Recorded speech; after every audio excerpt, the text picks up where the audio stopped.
Vous êtes sur la télévision Isanganiro, bienvenue à ce journal. À la une de l'actualité, ils dorment à la belle étoile dans cette période pluviale.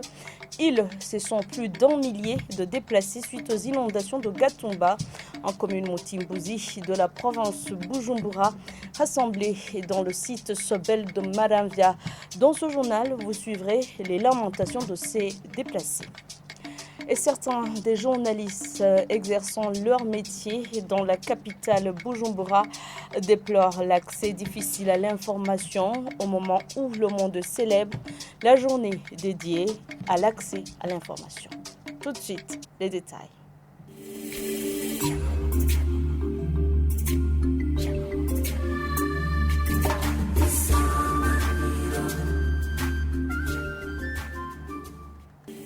Encore une fois, bienvenue. Certains des journalistes exerçant leur métier dans la mairie de Bujumbura trouvent que l'accès à l'information est encore difficile. Les propos ont été tenus au moment où le monde célèbre la journée dédiée à l'accès à l'information. Ces journalistes demandent aux responsables des médias ainsi qu'au gouvernement de travailler en étroite collaboration pour les aider à accéder à l'information. Nos médias sont confrontés justement à un défi lié au financement, lié aux moyens. Même si je suis journaliste et que j'ai une information que je dois absolument chercher, je suis bloqué quelque part parce que je ne peux pas accéder sur le terrain. Parfois, quand nous nous rendons sur terrain à la recherche de l'information, certains gens sont vraiment ouverts pour donner l'information, mais ça dépend des sujets. Parce que si ce sont des sujets de société, ils peuvent s'exprimer facilement sans aucun problème. Mais si ce sont des sujets purement politiques, les gens ont peur. Je dirais qu'il y a un problème pour nous les journalistes d'accéder à l'information. Nous cherchons l'information pour aider la population, mais c'est eux qui refusent de nous parler. Des fois, c'est difficile parce qu'ils ont dans leur mentalité qu'aujourd'hui, les médias ne font rien. Même si ils vous donnent cette information, il n'y aura pas de changement. C'est très difficile. Il y a d'autres facteurs peut-être. Il y a des gens qui sont là pour regarder ici et là et surveiller les gens qui vont donner des informations. Alors, quand vous arrivez dans de telles zones, c'est un problème parce que le détenteur de l'information, il ne va pas vous donner l'information convenablement. Les instances au niveau des ministères, au niveau des institutions qui sont là, surtout de l'État, ils nous refusent carrément de nous donner des informations, soit disant que nous donnons des informations. Donc nous cherchons à diffuser des choses qui vont mal au lieu de diffuser des choses qui vont très bien. Mais comme il y a un pas déjà franchi, on aimerait que ce soit les officiels, que ce soit nos personnes ressources, de comprendre que le travail d'un journaliste, c'est pour informer pour qu'il y a le développement du pays. Nous demandons aux autorités de nous aider à avoir cet accès à l'information pour que nous puissions aider la population. Ce qu'il faut demander, c'est que tout simplement les gens du gouvernement ou bien les institutions de l'État prennent le devant afin qu'ils puissent nous fournir ces informations. Je vous le disais dans les titres, plus d'1 millier de déplacés suite aux inondations de Gatumba en commune Mutimbuzi de la province Bujumbura, vivant actuellement dans le site de Maramvya, Sobel, dorment à la belle étoile dans cette période pluviale. Ils indiquent que les tentes qui couvrent leur cabane sont déjà usées. Ils demandent au bienfaiteur de leur octroyer d'autres bâches et une assistance en vivres et couverture.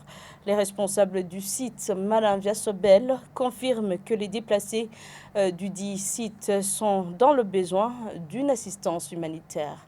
Les détails dans ce reportage d'Evariste Nzikobanya. Le site Maramvya Sobel compte 1400 ménages constitués des victimes des inondations qui ont frappé au cours des années passées la zone Gatumba.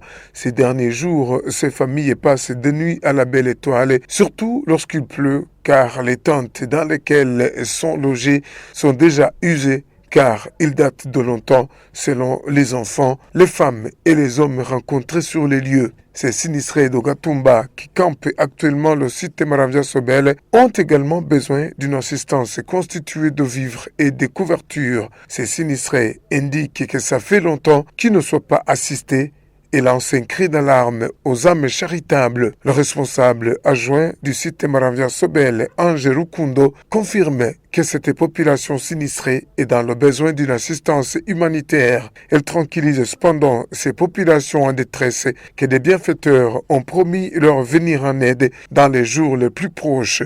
Cet appel des sinistrés de Gatumba vivant dans le site de Maramvya Sobel intervient après que le général de brigade de police Anissé Baruta ait déclaré sur les ondes de la RTI que la plateforme pour la gestion des risques et la prévention des catastrophes qu'il dirige, qu'en collaboration avec les partenaires, allait entamer les travaux de réhabilitation des sites de Kinyinya et de Maramvya Sobel pour bien abriter ces sinistrés de changement climatique.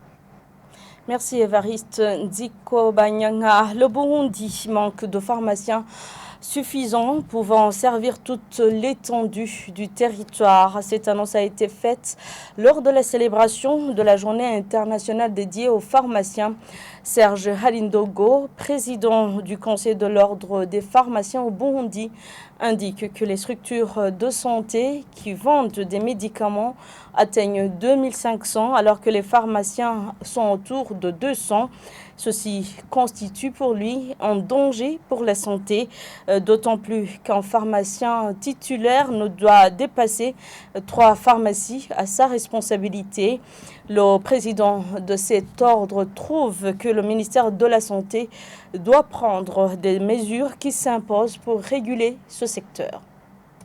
La situation dans le secteur pharmaceutique au Burundi, c'est une situation, je dirais, normale, mais qui a des difficultés qu'on pourra surmonter sans doute. Le problème majeur que nous avons ici, c'est le manque de pharmaciens suffisants pour couvrir toute l'étendue du pays. Et cela alors conduit à ce que le médicament soit manipulé par des non-professionnels. Et c'est là le danger. Le médicament, non seulement il guérit les maladies, mais aussi il peut tuer s'il est mal utilisé. Donc, ce serait très dangereux qu'on considère le médicament comme une toute autre marchandise. Ça veut dire que dans tous les pays du monde, le médicament est du monopole des pharmacies. Alors, dès lors que ce n'est pas le cas, ça ouvre à des problèmes de santé publique même. Parce que le pharmacien, c'est le dernier agent de santé qui parle avec le patient qui vient de se faire consulter chez le médecin. Il appartient alors au pharmacien de lui prodiguer des conseils sur comment prendre son médicament, sur comment éviter d'autres produits, d'autres médicaments. Tous les comportements à faire pendant la période de prise, c'est le pharmacien qui doit lui rappeler. Il y a un risque de confusion une fois arrivé à la maison. Il y a le risque de ne pas prendre correctement le médicament et ça peut des fois conduire à des cas de gravité, pouvoir conduire même au décès. Au Burundi, il y a autour de 200 pharmaciens. Mais tous ces 200 pharmaciens, 211 précisément, qui sont inscrits au tableau de l'ordre. Et en tenant compte de la loi qui fixe jusqu'à 3 pharmacies pour un pharmacien titulaire, on aurait à peine 600 à 700 pharmacies dans le pays. Donc c'est largement insuffisant. C'est pour cela que nous avons toujours plaidé à ce qu'il y ait formation de pharmaciens à l'Université du Burundi. Et le projet, je crois qu'il est en cours de préparation. Les structures de santé qui ont des pharmacies, aujourd'hui, s'élèvent à plus ou moins 2500. Donc vous comprenez qu'une très grande majorité de ces pharmacies fonctionnent sans professionnels de santé. Ou alors, il y a des pharmaciens qui ont prêté les noms pour ouvrir des pharmacies. Aujourd'hui, quand même, je vois que l'autorité de tutelle commence à faire l'inventaire, le recensement de toutes les structures de soins qui ont des pharmacies. Nous pensons qu'il faut régulariser la situation. Sinon, aujourd'hui, le médicament risque d'être considéré comme une marchandise comme les autres. Le cadre d'expression des malades Semabou s'inquiète des départs des médecins vers l'étranger. Selon le chargé de la communication du Semabou, ces départs viennent empirer la situation des malades au Burundi.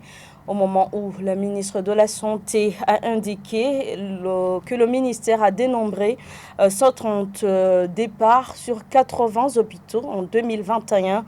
Le chargé de la communication, Sylvain Habanabakize, propose au ministère de la Santé de trouver une solution à ce problème qui risque d'entraver le développement du pays.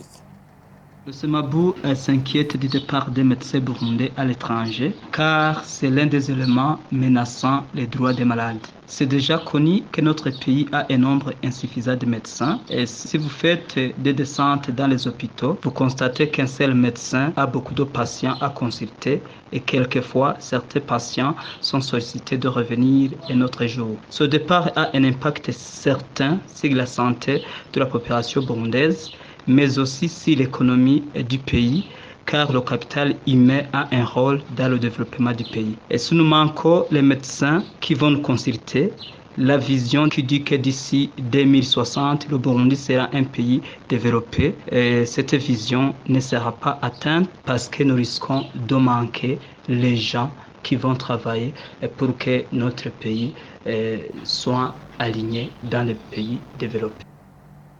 Et voilà, c'est par ici que prend fin ce journal. Merci à tous de l'avoir suivi. Merci également à l'équipe de la rédaction et à l'équipe technique qui m'ont permis de le réaliser. Bonne suite des programmes avec la télévision Isanganiro.